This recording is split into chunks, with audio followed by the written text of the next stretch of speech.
let's take a look at all the awesome new manga that are coming out throughout the month of June.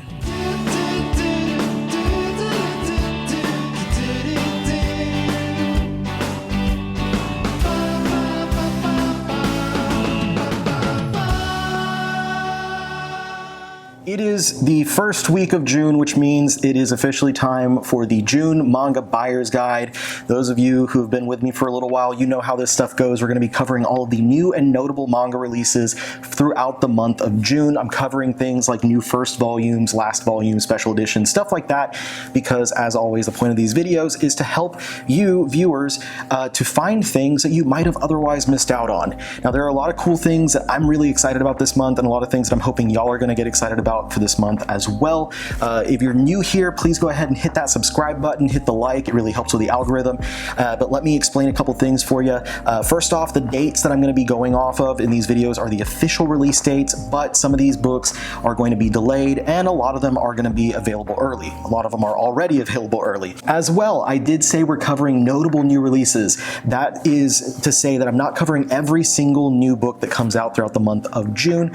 I'm not covering, I know Sakamoto Days 8 came out, and that's a really big book that I love and so many people love, but that's not the type of stuff that I'm covering. I'm specifically covering new volume 1s, new single volume releases, box sets, special editions, final volume, stuff like that, because the whole point, like I mentioned already, of these videos is that I help you as consumers to find new manga that you might miss out on, because there are so many new series that come out every single month that it is very easy to miss out on something that you may otherwise love. And if you do wind up picking something up because I mentioned it in this video, something you otherwise would have missed out on, please go ahead and post about it on Twitter. Tag me at OmniCollector, tag the publisher to let them know you picked it up because you heard me talking about it in this book. It does help. It goes a long way to show the publishers that I'm out here trying to push for people to pick up their books and stuff. It helps me make new relationships with these publishers. Anyway, let's go ahead and jump on into it. We've got a lot of good stuff to cover. Just a few for the first week. So on the 6th, the first thing is the much delayed March Comes In Like a Lion from Denpa. This one was delayed at least by 2 months. Very exciting to finally have this one in hand. The official release date is the first week of the month, but it has been available at some places for a couple weeks or so. So that one is finally out. Now let's just hope that there are not too many terrible delays with volumes 2 and onward for this book. Next, from Udon, we have Persona 5 a la carte. It's a single volume anthology volume that has a bunch of short stories and comic strips and stuff based on Persona 5. So if you're a fan of that game, you might want to go ahead and pick that one up. And then over at 7 Seas, we have the release of Yuna and the Haunted Hot Springs Volume 24. That is the final volume of this ecchi comedy series that was published in Weekly Shonen Jump when it was coming out in Japan.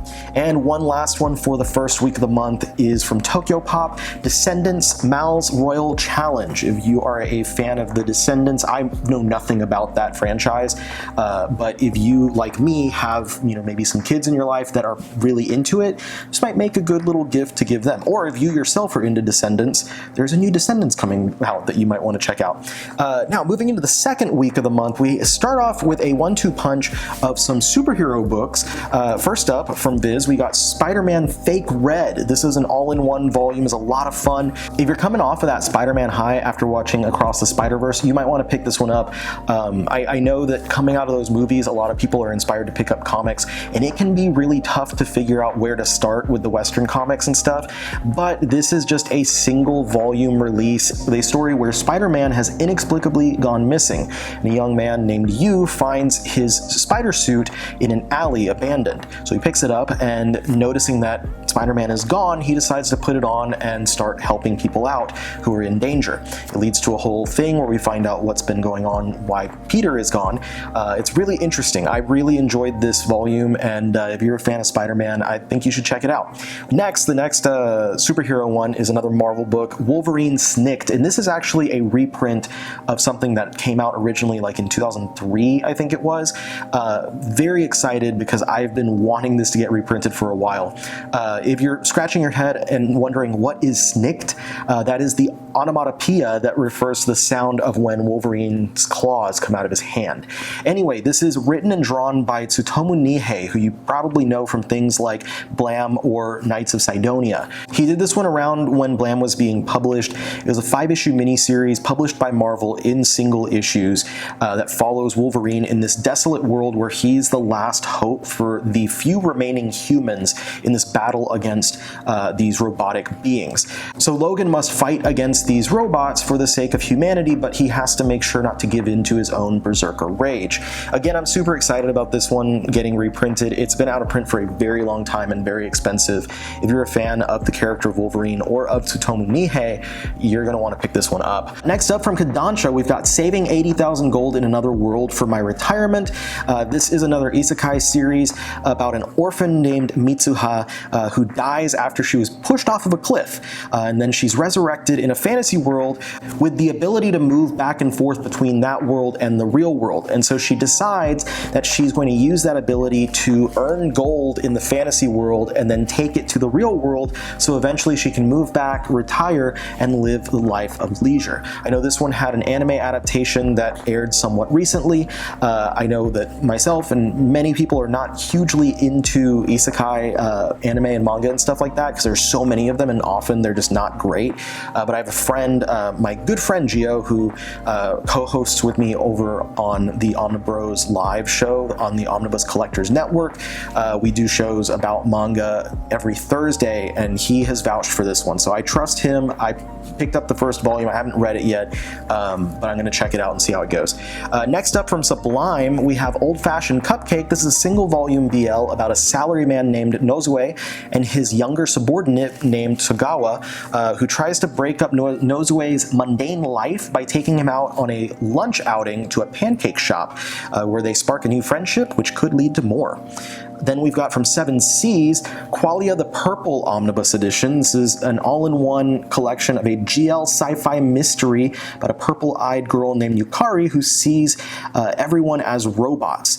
And so she uses her skills to help the police evaluate humans at a glance.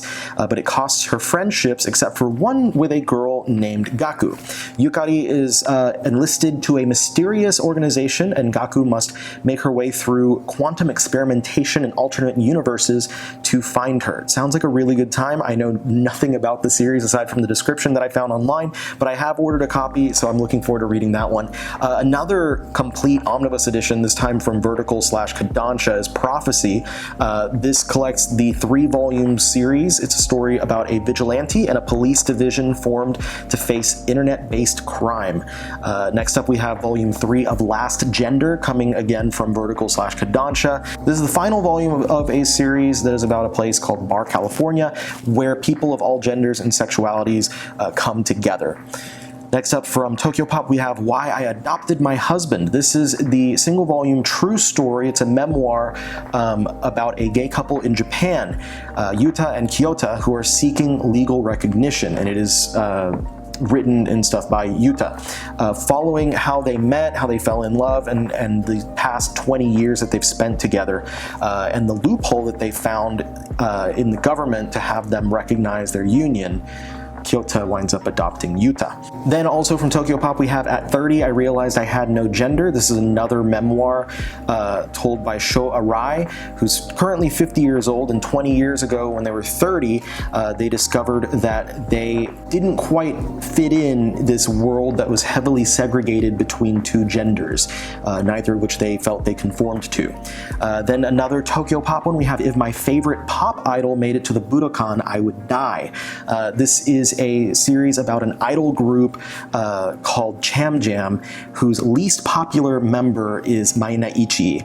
However, Maina does have at least one hugely dedicated fan named Eripio. And finally, for the second week, we've got Tunnel to Summer, The Exit of Goodbyes, Ultramarine Volume 4 from Seven Seas. It's the final volume of this sci-fi romance title. I haven't read this one at all, but And this was another one that my friend Gio, who I mentioned before with the 80,000 Gold series, has recommended, and that it's only 4 volumes. I might go ahead and check it out soon. Maybe it goes on sale during the upcoming Right Stuff birthday sale that'll start at the end of June. Now, moving into the 20th, we have a really good amount of new releases for the third week of the month, starting off with a new one from the Viz signature line, and that is Until I Love Myself, Journey of a Non-Binary Manga Artist. This is the autobiography about artist Papi Pesayama and their time as an assistant to a manga artist who sexually harasses them and treats them less than human, and how they come to terms with their own identity and the trauma that they'd gone through from their previous employer. Then from Kuma, we have Eiji and Shiro from Zeros to Heroes.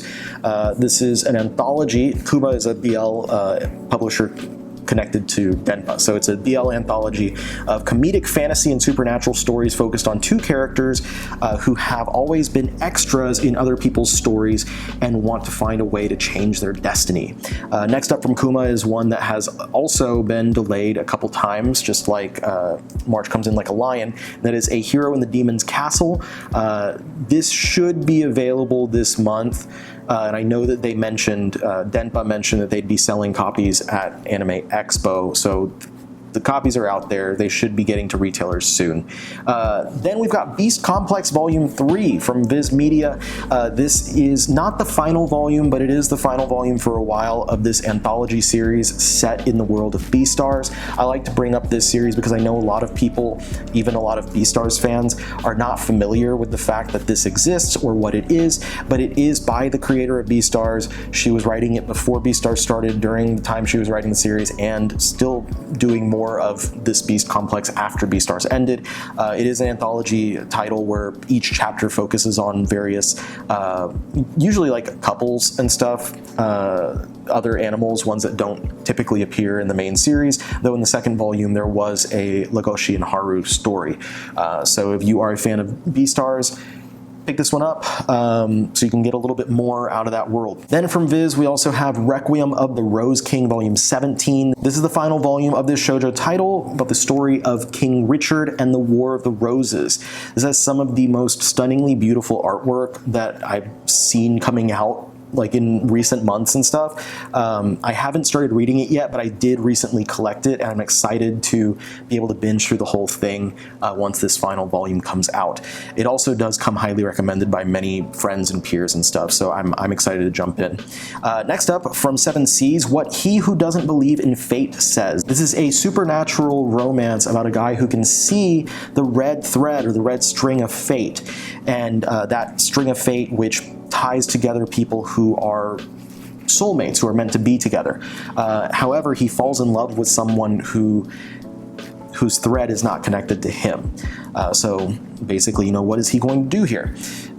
This one is interesting because while the entire manga is in black and white, the red threads are going to be displayed in a very bright red. So it's going to be kind of visually striking.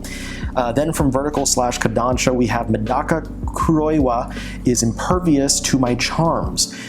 This one is a romance comedy type series about a girl named Mona who is said to be the cutest girl in the school, and she catches the eyes of every guy around her except for one, Medaka, who is a monk in training who's been raised at a temple and told never to become close to women. Now we get into all the Yen Press releases, and as they have been for the past about year, Yen Press sends me a bunch of these new volume 1s every month so that I can talk about them a little bit better and recommend them to y'all. Alright, so first up is actually from their Eyes Press manhwa line, and that is The Horizon. They did send me a copy of this, but I put it somewhere and I don't remember where, but it is absolutely fantastic. It is very bleak, very dark, but if that's your thing, please check it out. It is by the same creator as The Boxer, but it is very different from The Boxer, so don't go into it thinking that it's going to be the same, but it takes place in a desolate post-war, like war-ridden world, and there's a couple of kids that are just trying to survive in this world.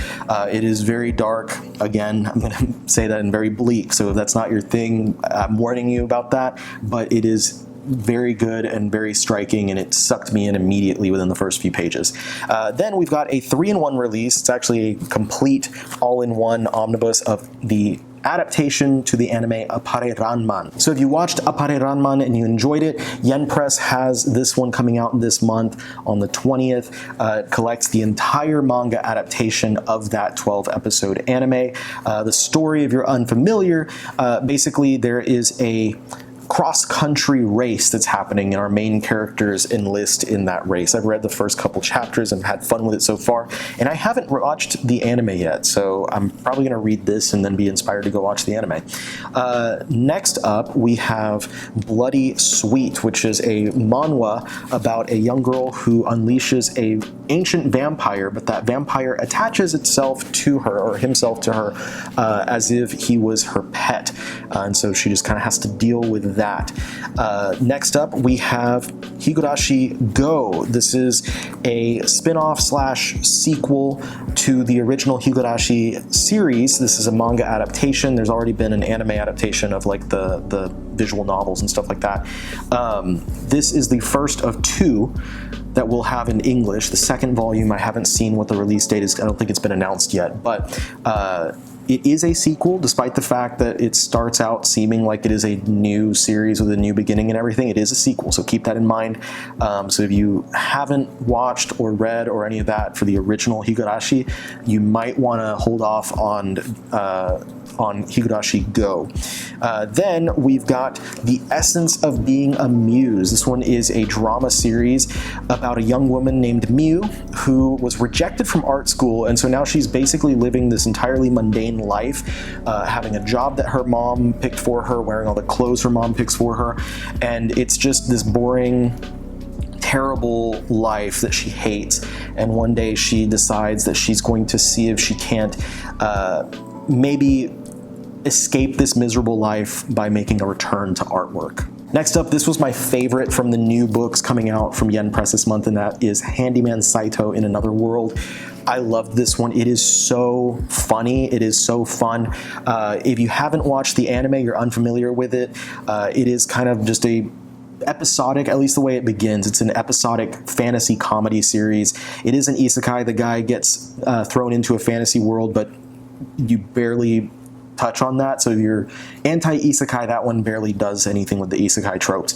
But he is a handyman in the real world, and his skills from the real world transfer out really well in the fantasy world. It is very, very like Dungeons and Dragons-y.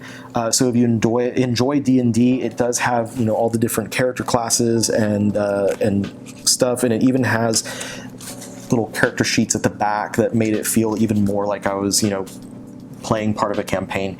It's hilarious.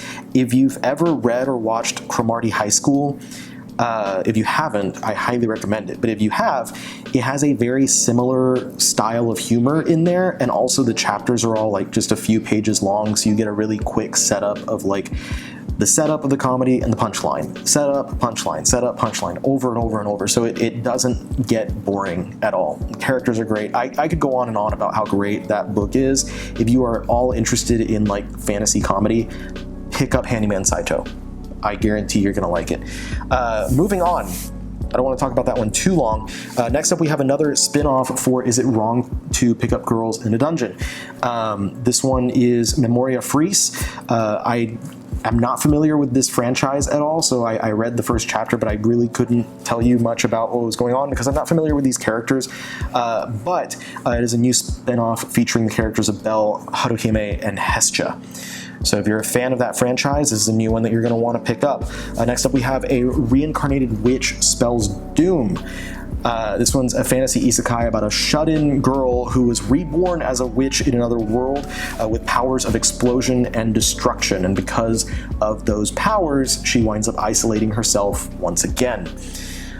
Then we have this really beautiful hardcover, Scribbles. This is kind of an art book, sketchbook type of thing by Kaoru Mori, who you may be familiar with from stuff like Emma and Bride's Story. Basically, it's a bunch of sketches and just art that she's done for fun, like conceptual stuff or just warm-up sketches, and then she provides commentary on each page of like what those sketches are. This is labeled as Volume 1, so there should be more of these coming out, but it's really cool. It's like having Kaoru Mori's journal, like just art journal on you, and just able to see her work. And if you're not familiar with Karumori, I implore you to look her up because her work is fantastic. Next up, we have Sword Art Online Progressive Scherzo of Deep Night. I think it's Scherzo. Scherzo, is that right? I don't know. This is it takes place like a couple months, I think, after the original series, and it does follow Kirito and Asuna. They've been in Aincrad for about 2 months and stuff, and they're working their way through the 5th floor, which is occupied by a bunch of monsters and player killers. I have not watched past the first like 12 episodes of the original series of Sword Art Online from back when it first aired. So I'm like very unfamiliar with the world of Sword Art Online, so returning to it, jumping in here was interesting. But if you are a fan of Sword Art Online, I know there's a lot of y'all out there, definitely pick this one up. I think you'll have a good time with it. Next is one that I really enjoy, and this is Words Bubble Up by like Soda Pop. This is a 3-volume manga adaptation of the film of the same name, so if you enjoyed the movie, pick this one up. For those of you who are not familiar with the movie, it's kind of a romance that follows a couple characters that are very different from one another. One of them is a streamer who is very shy about her physical appearance, so she hides her face, and then the other one is a shy guy who really loves haikus. Next up we have, this one's got the long title, so I'm going to read it off of my computer here. My instant death ability is so overpowered, no one in this other world stands a chance against me. Alpha Omega. I don't know if it's supposed, or A Omega. I'm guessing Alpha Omega. So this is another isekai one. This is pretty funny the way it starts. Everyone in Yogiri's class has been transported to another world, but Yogiri was asleep, and so while this event happens where everyone else gets a gift of this power from an ancient sage, he doesn't. And so he gets abandoned by the rest of the class to face off against a dragon. And he finds, when he's there, that he actually does have a power. He can basically cause instant death just by thinking about it. So he is particularly overpowered. And then one more for the 3rd week, and it is also from Yen Press, but it is the 2nd volume of The Otherworlder Exploring the Dungeon, which is also the final volume. So if you tried that one out from a few months ago when the 1st volume came out, you enjoyed it, it's only 2 volumes long. Pick up the 2nd volume, finish that series.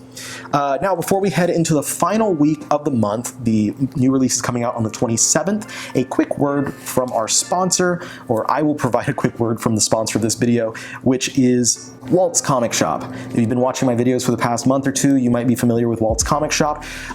They are a fantastic retailer located with their brick and mortar store out in Berlin, Germany.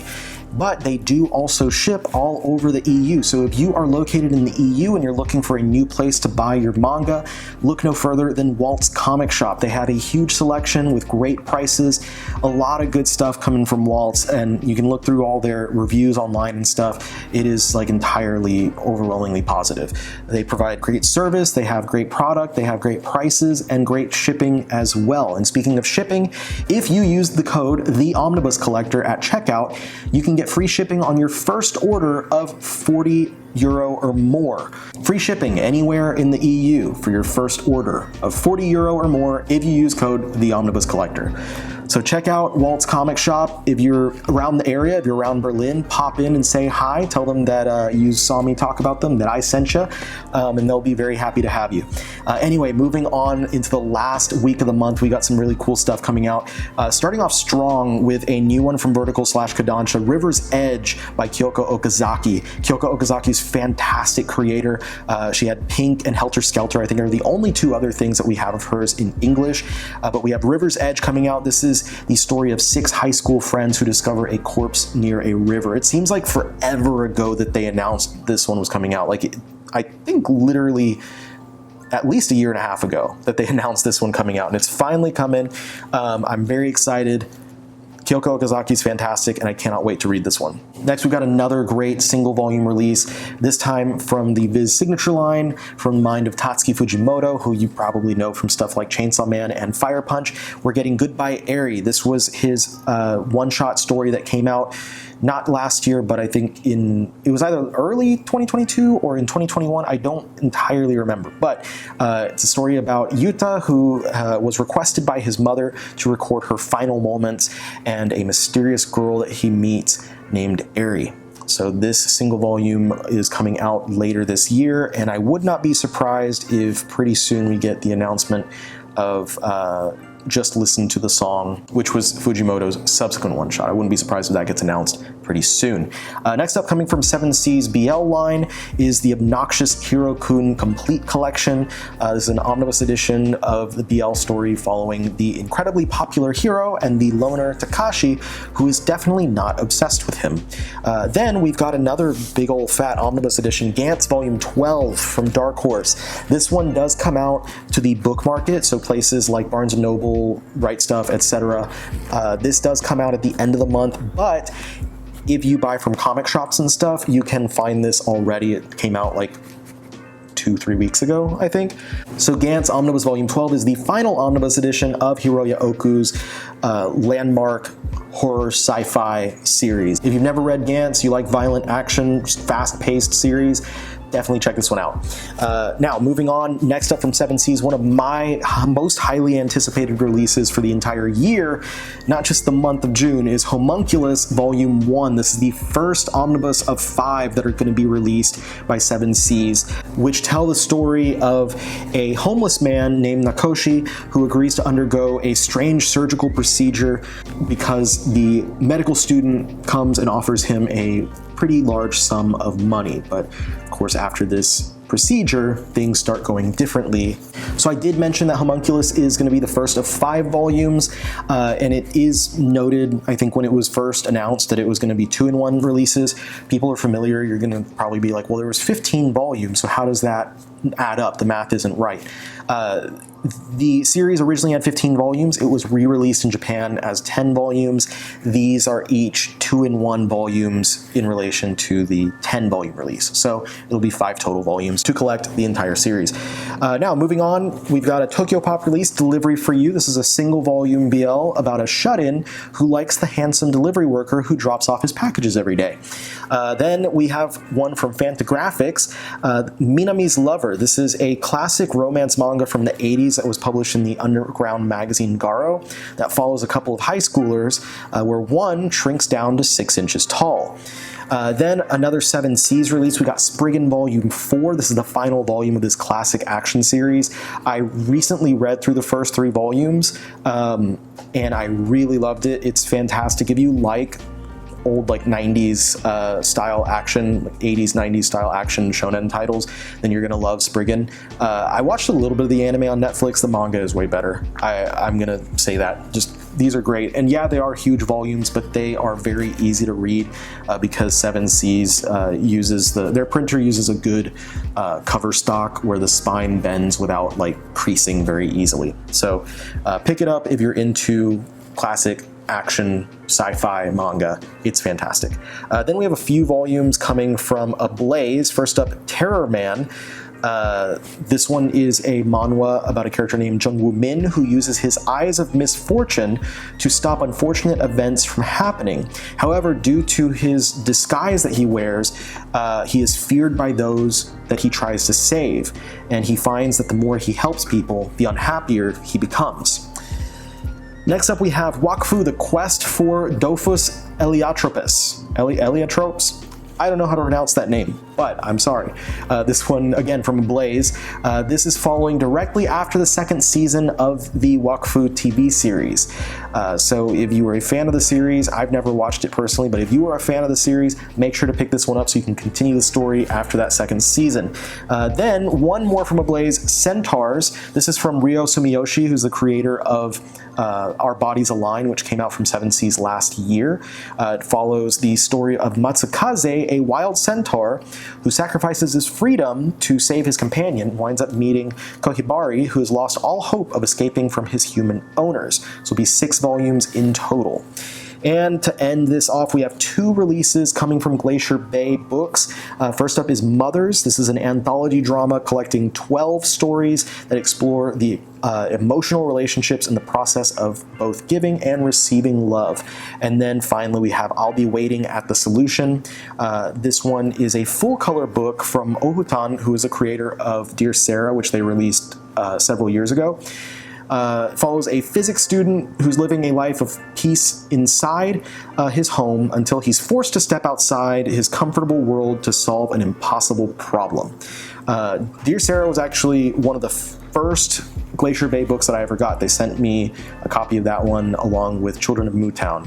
And if this is anything like Dear Sarah, it is going to be a smaller, I know it has like 50 pages, and which is not a lot for the $15 price point, but it's going to be very beautifully put together. Just the physical build of the volume is going to be great. And it's going to be beautifully illustrated, and it'll be worthwhile. That is it for the month of June. So we had a lot of really cool stuff that's coming out, a lot of things that I'm very excited to pick up. As always, I want to hear from you. What are you most excited about picking up in the month of June? What books that I mentioned here are you going to be picking up, whether you've heard about it already or you're just now hearing about it from this video? Let me know. I really want to know what you have to say. Or if you're excited about stuff that I didn't mention in this video, tell me down below in the comments. Thank you so much, everyone, for watching. Those of you who are not new here and those of you who are new here, thanks for spending the time with me. I always appreciate it. And if you are new here and you haven't subscribed yet, please hit the subscribe button, hit the bell, and hit that like so you can be notified of all the upcoming videos that I put out, and you can help with the algorithm to push my videos to more people who could benefit from them. Again, big thanks to everyone for spending time with me, and I'll see you all on the next one. Peace out.